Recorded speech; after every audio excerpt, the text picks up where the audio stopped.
اللہ نے ہر مومن کو فرمایا کو انفسکم واہلیکم، پہلے اپنے آپ کو جہنم سے بچاؤ، پھر اپنے بیوی بچوں کو، پہلے اپنی تربیت کرو، اپنی اصلاح کرو، پھر بیوی بچوں کی اصلاح کرو۔ اللہ نے سب سے پہلے، اللہ کے نبی صلی اللہ علیہ وسلم فرماتے ہیں اللہ نے سب سے پہلے قلم کو پیدا کیا، قلم پیدا کیا، قلم نے پوچھا اللہ میں کیا لکھوں؟ فرمایا لکھو، کیا لکھوں یا اللہ؟ فرمایا لوگوں کی تقدیر لکھو۔ تو زمین آسمان بننے سے 50,000 سال پہلے ایک تقدیر لکھی گئی۔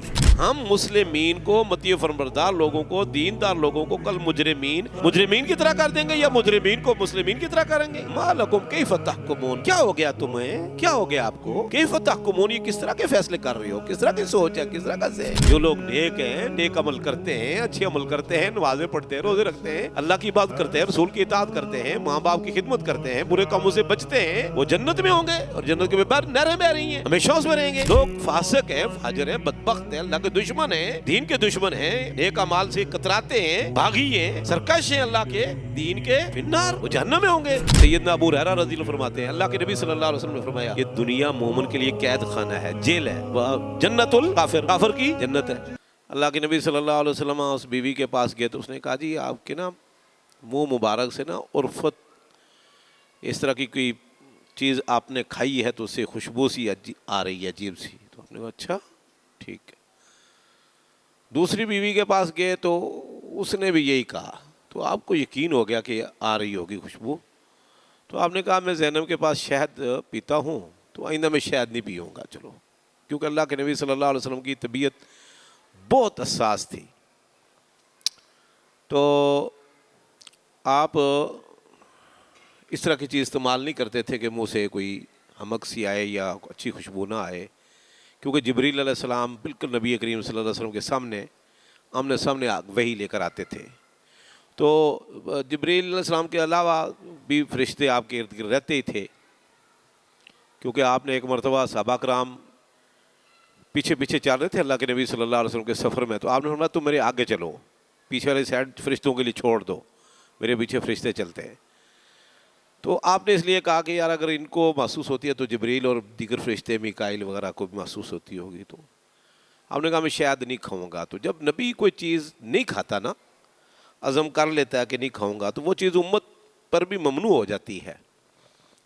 تو اس پر اللہ رب العزت نے فرمایا یا ایھا النبی لم تحرم ما احل اللہ لک، اے نبی آپ وہ چیز کیوں اپنے اوپر حرام کر رہے ہو جو اللہ نے آپ کے لیے اور آپ کی امت کے لیے حلال کی ہے؟ تو فرمایا کہ آپ اپنی قسم کا کفارہ دو، تحلت ایمانکم، اللہ نے آپ پر قسم کا کفارہ لازم کر دیا ہے۔ تو جب اللہ رب العزت نے بتایا نا نبی کریم صلی اللہ علیہ وسلم کو کہ یہ حقیقت نہیں تھی، تو آپ صلی اللہ علیہ وسلم نے اپنی بیویوں کو بتا دیا کہ مجھے پتہ چل گیا تم نے کیا یہ آپس میں طے کیا ہے، ڈرامہ کیا ہے یہ تم نے، تو یہ حقیقت نہیں تھی۔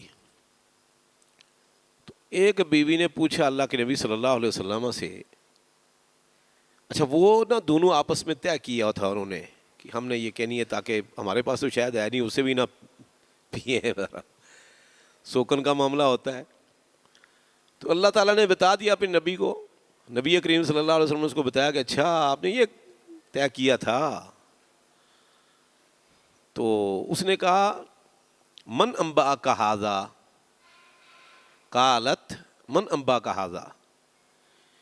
اچھا ان کو بڑا عجیب ہوا کہ بھئی یہ جو ہم نے پروگرام طے کیا نا یہ ہم دو ہی تھی، تیسری کوئی عورت کوئی مرد نہیں تھا، بچہ تک نہیں تھا۔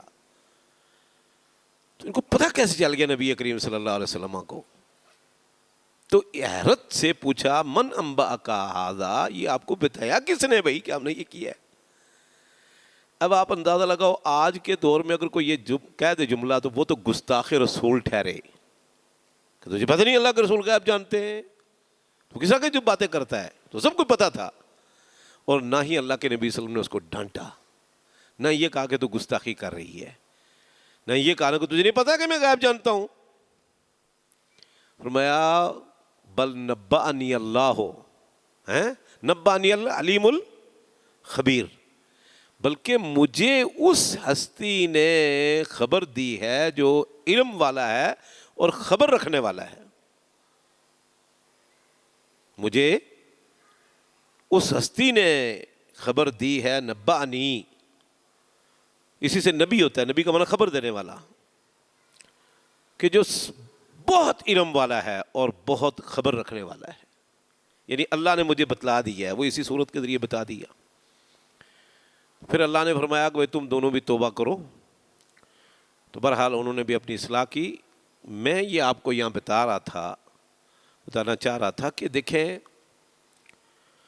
اللہ کے نبی صلی اللہ علیہ وسلم نے کوئی سینکڑوں چیزیں حلال کی ہیں اور کئی چیزیں ہمارے لیے حلال حرام قرار دی ہیں.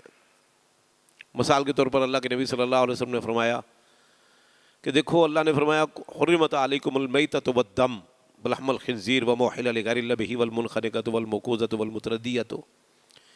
خون حرام ہے، الدم الف لام جنس کا ہے، المیتہ جو جانور اپنی طبی موت مر جائے اور اس کو آپ نے شرعی طریقے سے ذبح نہیں کیا، بسم اللہ اللہ اکبر پڑھ کر شرعی طریقے سے ذبح نہیں کیا اور اپنی طبی موت مر گیا، وہ حرام ہے، وہ حرام ہے، نہیں کھا سکتے، وہ میتہ ہے، المیتہ. اس پر الف لام جنس کا ہے، ہر قسم کا مردار. اب اللہ کہتا ہے کہ خون حرام ہے اور المیتہ جو اپنی موت مر جائے جانور، جو چیز بھی وہ حرام ہے. اللہ کے نبی صلی اللہ علیہ وسلم فرمایا احل لنا میتتان و دمان، میں اپنی امت کے لیے 2 مردار حلال قرار دیتا ہوں اور 2 خون حلال قرار دو، کھاؤ. 2 خون بھی آپ کے لیے حلال، 2 مری ہوئی چیزیں بھی آپ کے لیے حلال. کون سی جی؟ 2 مردار ہیں، ایک سمندر کا، دریا کا، جتنا بھی مخلوق آپ، جھینگے ہیں، مچھلی ہیں، کیکڑے، جتنا جو کچھ بھی آپ کھاتے ہو، اور وہ سب مرا ہوا ہوتا ہے، آپ ذبح نہیں کرتے. اور دوسرا ہے یہ ٹڈی جو ہے نا، ٹڈا جس کو کہتے ہو، ٹڈی دل بھی اس کو کہتے ہیں، تو جراد اس کو عربی میں کہتے ہیں، یہ دونوں ذبح نہیں کرتے، مرے ہوئے کھا جاتے ہیں. اور 2 خون فرمایا، ایک تلی اور کلیجی، یہ دونوں جمے ہوئے خون ہیں، میں اپنی امت کے لیے حلال کرتا ہوں. اسی طرح آپ نے جانوروں کے حلال حرام کے بتائی ہیں، بہت ساری چیزیں ان گنت ہیں. جب اللہ کے نبی صلی اللہ علیہ وسلم نے اللہ کی حرام کردہ چیز کو حلال قرار دیا اور جو اس کو اللہ نے نہ حلال حرام کچھ نہیں کیا، نبی نے اس کو حرام کر دیا. جیسے میں نے نکاح کے بارے میں بتایا. اچھا گدھے کے بارے میں اللہ کے رسول صلی اللہ علیہ وسلم خیبر میں پک رہا تھا گدھا. خیبر میں یہودی جو خیبر فتح کیا تو یہودیوں کے پاس کھیتی باڑی کرنے کے لیے گدھے بہت تھے. صحابہ کرام نے ذبح کیے، پکایا، ابل رہی ہیں ہنڈیاں، آواز آ رہی ہے گوشت پکنے. بولا یہ کیا ابل رہا ہے؟ یہ گدھے کا گوشت ہے. اور گرا دو، ہنڈیاں توڑ دو. صحابہ کرام فرمان لگے اللہ کے رسول اگر آپ اجازت دے دیں کہ ہنڈیاں ہم توڑنے کے بجائے گرا کر دھو لیں تو، کیونکہ ہم تو سفر میں، جہاد میں، برتن تو صرف یہی تھے. اچھا فرمایا ٹھیک ہے، توڑو نہیں، اس کو دھو لو. بالکل پکا ہوا تھا گوشت، مسالے ڈال کر، ناب یہ جو بھوکے شیر لڑ لڑ کے یہودیوں سے گوشت گدھے کا پکایا ہوا ہے. اب بس ہے کہ کھائیں گے. ادھر سے اللہ کے رسول کا آرڈر آ گیا، بھائی گرا دو. سب گرا دیا، برتن دھو لیے، بکریاں وکریاں پکاؤ، سبزی پکاؤ، دال پکاؤ. گدھا قیامت تک کے لیے حلال ہو گیا. زیبرا حلال، گدھا قیامت تک کے لیے حرام ہو گیا. زیبرا آج بھی حلال ہے. اچھا اب اس پر اللہ رب العزت نے نبی کریم صلی اللہ علیہ وسلم کو نہیں کہا کہ آپ نے کیوں یہ میتہ اور دم حلال قرار دیا، گدھا کیوں حرام قرار دیا. فرق کیا ہے؟ سینکڑوں چیزیں قانون اللہ کے رسول نے حلال اور حرام کے مقرر کیے. نہیں اللہ نے یہاں نہیں نبی کریم صلی اللہ علیہ وسلم کو کیوں کیا نا، اس لیے کہ یہ سب اللہ کی وحی کے بعد تھا. اور وہاں فرمایا تب تک یہ مرضات ازواج کا، آپ نے بیویوں کو خوش کرنے کے لیے کیا ہے. بیویاں ہیں، آپ نے کہا چلو یار اچھا ان کے آئندہ میرے یہ خوش ہو جائیں بس خیر ہے. تو فرمایا کہ اللہ نے یہاں وحی نہیں کی، آپ نے اپنی مرضی سے یہاں یہ شاید حرام کیا ہے، وحی کے بغیر، اللہ کی اجازت کے بغیر، تو لہٰذا اس کو کھاؤ. اور اس میں فائدے بھی ہیں. یہ پوری صورت ہے سورہ النحل، شفا ہے لوگوں کے لیے. تو میرے بھائیوں یہ فرق ہوتا ہے جب اللہ رب العزت اپنے نبی کو بتا دے، وہ سارا غیب بتایا ہوا ہوتا ہے. سمجھ آ گئی نا جی؟ جیسے یوسف علیہ السلام کا قصہ بیان کرنے کے بعد اللہ نے فرمایا ذالک من انباء الغیب نوحیہ الیک، یہ سب غیب کی باتیں ہم آپ کی طرف وحی کر رہے ہیں. اکثر مقام پر یہی فرمایا.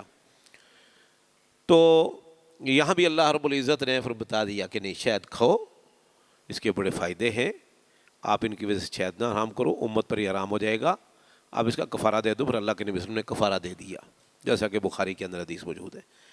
پھر اس میں سورہ تحریم میں پھر اللہ رب العزت نے مومنوں کو حکم دیا کہ ایمان والو اپنے آپ کو اور اپنی بیوی بچوں کو، گھر والوں کو جہنم کی آگ سے بچاؤ جس کا ایندھن لوگ اور پتھر ہیں، اور ایسے فرشتے اس پر مقرر ہیں جو اللہ کی نافرمانی نہیں کرتے، اللہ جو حکم دیتا ہے کر گزرتے ہیں۔ تو یہاں اللہ نے ہر مومن کو فرمایا کو انفسکم واہلیکم، پہلے اپنے آپ کو جہنم سے بچاؤ، پھر اپنے بیوی بچوں کو۔ پہلے اپنی تربیت کرو، اپنی اصلاح کرو، پھر بیوی بچوں کی اصلاح کرو۔ جس بندے کی خود اصلاح نہیں ہوتی بیوی بچوں کی، ایک آدمی خود نماز نہیں پڑھتا، بچوں کہتا ہے بیٹا خود نماز پڑھو، بیٹے کہتے کہاں نماز پڑھے، چھوڑ تو، ابا نماز نہیں پڑھتا، امی نہیں پڑھتی، ہم کیسے پڑھیں گے۔ بندہ خود سگریٹ پیتا ہے، بچوں کہتا ہے بیٹا سگریٹ نہیں پینا، بڑا نقصان دہ ہوتا ہے، اس کی ڈبیا پر لکھا ہوا ہے کہ جی یہ کینسر کا باعث ہے، بیٹا تم نہیں پینا۔ تو آپ پرے ہو کر بات کریں گے ابا بے وقوف ہے، خود پیتا ہے، ہمیں منع کرتا ہے۔ پئیں گے، خود نشہ کرتا ہے، بچوں کو منع کرتا ہے، خود جھوٹ بولتا ہے، بچوں کو کہتا ہے جھوٹ نہیں بولنا، بول کے تو ابو تو بولتا ہے۔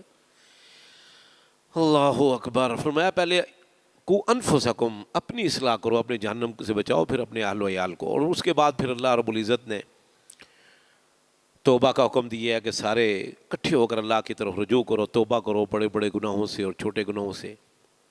اجتماعی توبہ کا معنی پوری امت توبہ کرے، یعنی کہ ایک جگہ اکٹھے ہو کر، یعنی سب نیک و بد سب توبہ کریں۔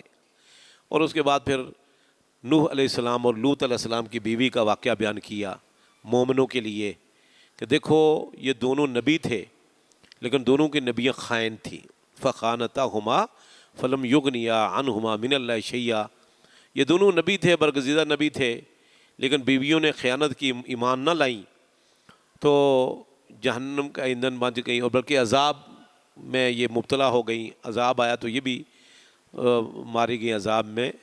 تو فرمایا کہ لوط اور یہ نوح علیہ السلام اپنی بیویوں کو نہ بچا سکے، فلم یغنیا عنہما من اللہ شیئا، اللہ کے عذاب سے بیویوں کو نہیں بچا سکے، تو پھر یہاں بھی قوم کے ساتھ عذاب کا وہ حقدار ٹھہریں اور جہنم کا ایندھن بن گئی۔ تو اس کے بعد پھر اللہ رب العزت نے فرعون کی بیوی کی مثال بیان کی ہے۔ فرعون کافر تھا، اور کافر اور بڑے ظالم کے گھر میں اللہ رب العزت نے اس کی بیوی کو مومن کر دیا، ایمان لے آئی ماشاءاللہ۔ کافر کے گھر میں بیوی مومن، اور نبی کے گھر میں بیوی کافر۔ یخرج الحی من المیت و یخرج المیت من الحی، نوح علیہ السلام نبی کا بیٹا کافر، اور ڈوب گیا، عذاب کا شکار ہو گیا۔ پھر اس کے بعد سورہ ملک ہے، 30ویں پارے کی پہلی سورت۔ سورہ ملک میں پہلے تو اللہ رب العزت نے فرمایا کہ یہ دنیا میں آنے جانے کا، موت و حیات کا جو سلسلہ ہے نا، یہ اس لیے رکھا گیا ہے تاکہ تم یہ عمل کرو، اور اللہ دیکھنا چاہتا ہے کہ تم میں سے اچھے عمل کون کرتا ہے۔ یہ زندگی کا ایک سلسلہ اللہ نے رکھا ہے کہ دنیا کے اندر آ رہے ہو، جا رہے ہو، تو یہاں کون اچھے عمل کر کے آتا ہے۔ پھر اس کے بعد اللہ رب العزت نے آسمان کے ستاروں کے حوالے سے بھی فوائد بیان کیے ہیں۔ فرمایا دیکھو یہ بغیر ستونوں کے اتنے بڑا آسمان ہے اور کھڑا ہے، کوئی سہارا نہیں ہے، کوئی سٹے نہیں ہے، اور پھر سب سے بڑی بات کہ اس کے اندر سوراخ نہیں ہے۔ دوبارہ دیکھو، تیسری مرتبہ دیکھو، بار بار دیکھو، آپ کو کوئی مالہ من فطور، کوئی رخنا، کوئی اس کے اندر دراڑ، کوئی سوراخ نظر نہیں ہے۔ یہ اللہ رب العزت کی کاریگری ہے۔ تو چھوٹی سی چھت بھی ہم ڈالتے ہیں، اگر بیم نہ ڈالیں، ستون نہ ڈالیں، وہ بیٹھ جاتی ہے۔ اتنی بڑی زمین سے کروڑوں گنا بڑے سیارے، ستارے، اور کتنے بڑے فضا کے نیچے فل سپیڈ میں دوڑ رہے ہیں، لاکھوں کلومیٹر فی گھنٹہ، تو وہ آسمان ختم نہیں ہو رہا پھر بھی، اور اتنی بڑی چھت بغیر ستونوں کے۔ پھر اللہ رب العزت نے جہنم کا تذکرہ کیا ہے کہ جہنم میں جو ہی ایک گروہ ڈالا جائے گا تو وہ دیکھیں گے کہ وہ ہانپ رہی ہوگی، تکاد تمیز من الغیظ، تو ایسے محسوس ہوگا کہ یہ بھی پھٹ جائے گی، غصے کی وجہ سے بری ہوئی ہے، اتنا سخت جو ہے نا وہ ہانپ رہی ہوگی یہ جہنم۔ توبہ۔ اور جو ہی کوئی گروہ ڈالا جائے گا، سألہم خزنتہا، تو جہنم کا داروغہ بڑا حیرت کر کے، ترس کھا کر پوچھے گا، بڑی بڑی خوبصورت شکلیں، بڑے باڈی والے لوگ جب جہنم میں آئیں گے تو وہ پوچھے گا الم یاتکم نذیر، تمہارے پاس کوئی ڈرانے والا نہیں آیا؟ جہنم سے ڈراتا، اللہ کے عذاب سے ڈراتا، اللہ کی ناراضگی سے ڈراتا، کوئی نہیں آیا تھا تمہارے پاس؟ قالوا بلا، ہاں ہاں آیا تھا، ڈرانے والا آیا تھا، نبی آیا تھا، نبی پر کتاب نازل ہوئی تھی، قرآن موجود تھا، قرآن کی آیات موجود تھی، احادیث موجود تھی کہ یہ کام کرو گے جہنم میں جاؤ گے، یہ کام کرو گے جنت میں جاؤ گے۔ قالوا بلا، ہاں آیا تھا، لیکن ہم نے توجہ نہیں کی۔ لو کننا نسمع ونعقل ما كنا في اصحاب السعیر، اگر ہم سن لیتے اس کی بات اور نعقل اور عقل میں بٹھا لیتے اور اس پر غور و فکر کرتے تو ہم جہنم میں کبھی بھی نہ آتے۔ پھر اس کے بعد اللہ رب العزت نے اپنی عجیب کاریگری کی مزید باتیں ہیں کہ یہ آسمان میں پرندے پروں کو پھیلائے ہوئے، پروں کو جوڑے ہوئے اڑتے ہیں، کون ان کو روکے ہوئے ہے؟ رحمان روکے ہوئے ہے۔ بہرحال مختصر اس کے بعد سورہ قلم ہے، نون والقلم وما یسطرون۔ یہ قلم کے بارے میں محدثین فقہا کا اختلاف ہے کہ نون والقلم وما یسطرون، جس القلم کی اللہ نے قسم کھائی ہے، یہ قلم کون سا ہے؟ اکثر محدثین کا خیال ہے کہ یہ وہ قلم ہے جسے اللہ تعالیٰ لوح محفوظ میں تقدیر لکھتا ہے، تقدیر لکھتا ہے، وہ قلم ہے۔ واللہ عالم، کوئی دلیل نہیں ہے، بس ایک استدلال ہی ہے، کیونکہ رسول اللہ صلی اللہ علیہ وسلم کی صحیح حدیث مسلم میں موجود ہے۔ آپ نے فرمایا اول ما خلق اللہ القلم فقال له اکتب، قال ما اکتب، قال اکتب تقدیر الخلائق۔ اللہ نے سب سے پہلے، اللہ کے نبی صلی اللہ علیہ وسلم فرماتے ہیں اللہ نے سب سے پہلے قلم کو پیدا کیا۔ اول ما خلق اللہ، یہ اول ما خلق اللہ القلم، قلم پیدا کیا۔ قلم نے پوچھا اللہ میں کیا لکھوں؟ فرمایا لکھو۔ کیا لکھوں یا اللہ؟ فرمایا لوگوں کی تقدیر لکھو۔ تو زمین آسمان بننے سے 50,000 سال پہلے ایک تقدیر لکھی گئی، زمین آسمان بننے سے بھی 50,000 سال پہلے، اس سے پہلے اللہ نے قلم پیدا کیا، کیونکہ حدیث میں آتا ہے کہ اللہ نے سب سے پہلے قلم پیدا کیا۔ پھر اس میں محدثین کا فقہا کا اختلاف ہے کہ قلم پیدا ہوا ہے، عرش پیدا ہوا، پہلے پیدا ہوا، واللہ عالم، اللہ زیادہ بہتر جانتا ہے۔ بہرحال یہ وہ قلم ہے جس سے تقدیر لکھی جاتی ہے۔ قلم کئی قسم کے ہیں اور باقاعدہ فرشتوں کے پاس بھی قلم ہے، وہ لکھتے ہیں۔ اللہ کے رسول فرماتے ہیں جب میں معراج پر گیا تو میں نے خود سمیت و تصریف الاقلام، قلم چلنے کی آوازیں، جیسے قلم نہیں چلتا ورقے پر تو سرسری آواز آتی ہے، تو فرمایا میں نے اپنے کانوں سے خود قلم چلنے کی آوازیں سنی ہیں۔ تو سورہ قلم میں پہلے تو اللہ رب العزت نے دشمنان کی جو اللہ کے دین کے راستے میں رکاوٹیں کھڑی کرتے ہیں یا گستاخ رسول ہیں، ان کا انجام بیان کیا ہے، ان کی وہ ظلم اور زیادتیاں اور بغاوتیں بیان کی ہیں، پھر ان کا انجام بیان کیا ہے۔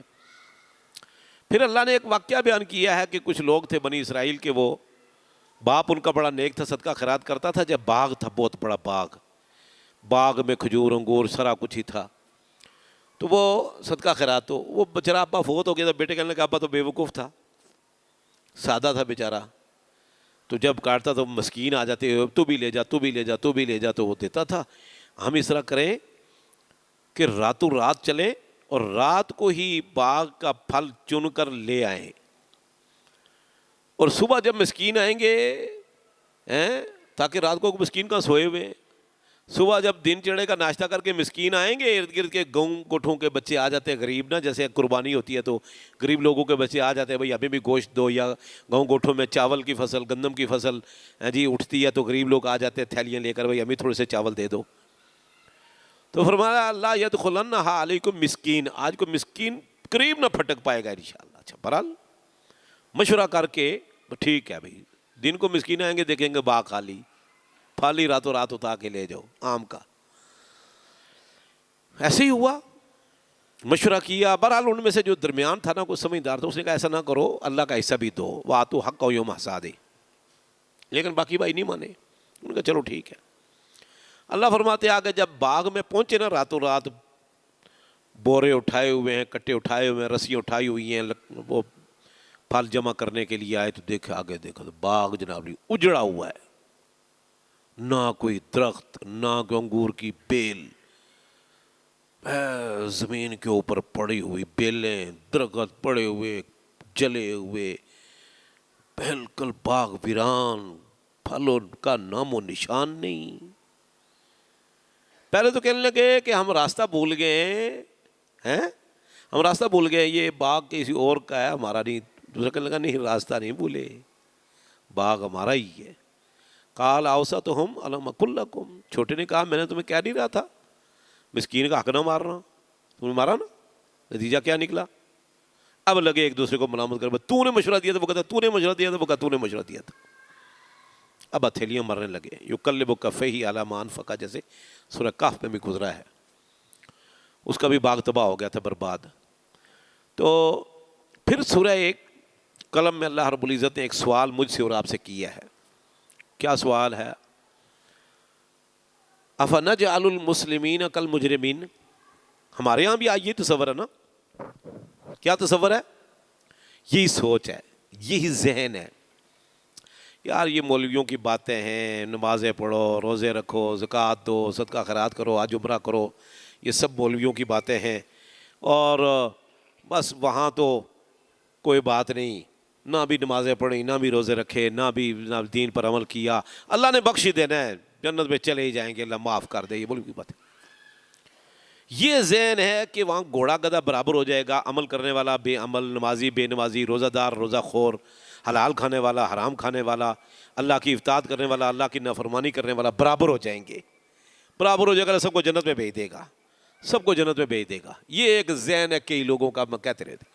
اسی کی تردید اللہ نے فرمایا افنجعل المسلمین کالمجرمین، کیا ہم برابر کر دیں گے مسلمین مطیع و فرمانبردار کو، کل مجرمین کی طرح. ہم مسلمین کو، مطیع و فرمانبردار لوگوں کو، دیندار لوگوں کو کل مجرمین کی لائن میں کھڑا کر دیں گے، مجرمین کی طرح کر دیں گے، یا مجرمین کو مسلمین کی طرح کریں گے. ما لکم کیف تحکمون، کیا ہو گیا تمہیں، کیا ہو گیا آپ کو، کیف تحکمون، یہ کس طرح کے فیصلے کر رہے ہو، کس طرح کی سوچ ہے، کس طرح کا ذہن ہے، کیسی آپ کے تصور ہے. ام لکم کتاب فیہ تدرسون، کیا تمہارے پاس کوئی آسمانی کتاب ہے کہ جس میں لکھا ہوا ہے کہ اللہ رب العزت نیکوں اور بدکاروں دونوں کو جنت میں داخل کر دے گا، دینداروں اور بے دینوں کو سب کو برابر کر دے گا. ان لکم فیہ تخیرون، کہ اس میں سے تم نے یہ پڑھ لیا اور اختیار کر لیا، یہ نظریہ اور یہ رائے نہیں. سبحان اللہ. ان الابرار لفی نعیم، ان الابرار، یہ نہیں فرمایا مومنین کو اور کافرین. ان الابرار، بر کی جمع ہے، نیکی کو کہتے ہیں بر، بار کہتے ہیں نیک کو، ابرار کہتے ہیں جمع ہے اس کی. ان الابرار، بے شک، ان اور شبہ میں تاکید کا صیغہ ہے، یقین کرو پکا کہ نیکوکار، لفی لام تاکید ہے، یہاں بھی لگا ہوا ہے، نون ثقیلہ تا پیچھے نون گزرا ہے، انا شبہ وہ بھی تاکید کا. یعنی یہ دو سپر پاور ڈگری ہیں. یہ بے شک، یقیناً نیکوکار یقیناً جنت میں ہوں گے، نعیم نعمت والی. وَإِنَّ الْفُجَّارَ لفی جہیم، اور اس میں بھی کوئی شک نہیں، یقیناً فاسق فاجر بدبخت یقیناً جہنم میں ہوں گے، جہیم. اب یہ آیت ہے نا، لا یستوی اصحاب النار و اصحاب الجنہ، اصحاب الجنۃ هم الفائزون، برابر نہیں ہے. افمن کان مؤمنا کمن کان فاسقا، افمن کان مؤمنا کمن کان فاسقا، تمہارے نزدیک مومن اور فاسق برابر ہیں؟ لا یستوون، افمن کان مؤمنا کمن کان فاسقا لا یستوون. واما الذین آمنوا وعملوا الصالحات، جو لوگ نیک ہیں، نیک عمل کرتے ہیں، اچھے عمل کرتے ہیں، نمازیں پڑھتے ہیں، روزے رکھتے ہیں، اللہ کی عبادت کرتے ہیں، رسول کی اطاعت کرتے ہیں، ماں باپ کی خدمت کرتے ہیں، برے کاموں سے بچتے ہیں، وہ جنت میں ہوں گے، اور جنت کے بعد نہریں بہ رہی ہیں، ہمیشہ اس میں رہیں گے. وَأَمَّا الَّذِينَ فَسَقُوا فَمَأْوَاهُمُ النَّارُ، لوگ فاسق ہیں، فاجر ہیں، بدبخت ہیں، اللہ کے دشمن ہیں، دین کے دشمن ہیں، نیک اعمال سے کتراتے ہیں، باغی ہیں، سرکش ہیں اللہ کے دین کے، ففی النار، وہ جہنم میں ہوں گے. کلما ارادوا ان یخرجوا منها اعیدوا فیها، جو ہی جہنم سے نکلنا چاہیں گے واپس لوٹا دیے، پھر جاؤ جہنم میں. کدھر جا رہا ہے؟ ادھر لاک اپ میں، جیل میں رہے گا، تو جیل سے نہیں نکل سکتا. ہاں جن کی دنیا میں جیل ہے نا، وہ وہاں جنت میں ہوں گے، اور جو یہاں باغات میں ہیں اپنی مرضی چلا رہے ہیں، وہ وہاں جیل میں ہوں گے. یہ دنیا مومن کے لیے جیل ہے یا باغ ہے؟ بولو.